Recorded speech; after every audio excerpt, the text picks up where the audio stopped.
is that they have announced a test in a partnership with China Satcom for a Ka-band electronically steered phased array antenna.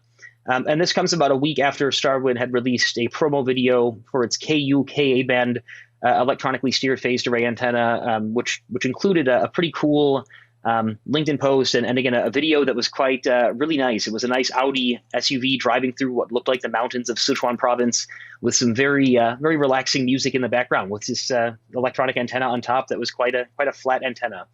And I did a little bit more digging on StarWin's LinkedIn page, and they have a couple more similar videos from just the last week of some of their they call them rapid assembly or mini portable Ku band antenna, where they have a whole team assembling these antennas within 40 seconds. So a lot of innovation in the last week or so being announced or being sort of promoted by StarWin, and it really I think it's indicative of a bigger trend that we're starting to see in China. And it's indicative of the very interesting position that StarWin is in right now. And what we've really seen, I guess, is, over the last 5 or 10 years globally, the Satcom industry, the satellite communications industry, has undergone some pretty major changes. So most notably, this idea of having what are called high throughput satellites being launched. And so this is a satellite that would have typically 10 times or sometimes like 100 times the capacity of a traditional satellite, but for not that much more in terms of CapEx cost. So the result is that you have vastly cheaper satellite capacity being put into orbit. And this has occurred in a lot of Western countries. And we've seen high throughput satellites launched in the US and in Western Europe, in parts of Asia Pacific.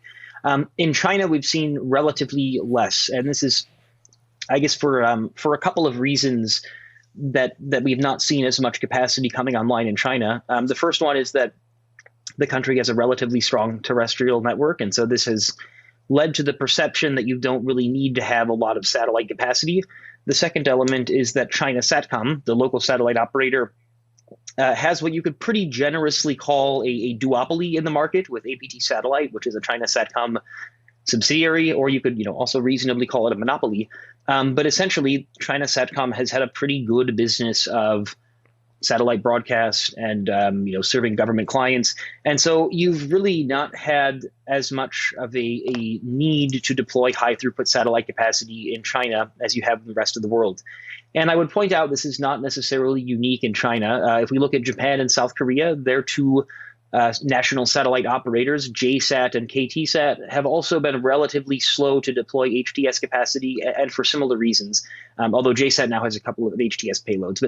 But digressing, in China now we are starting to see high throughput capacity being launched. This first started in 2016 with ChinaSat 16, might have been 2017. I need to double check on that. But either way, the first high throughput satellite from ChinaSat was ChinaSat 16, Ka-band capacity, a relatively small high throughput satellite, but nonetheless, it was a more capacity than they previously had.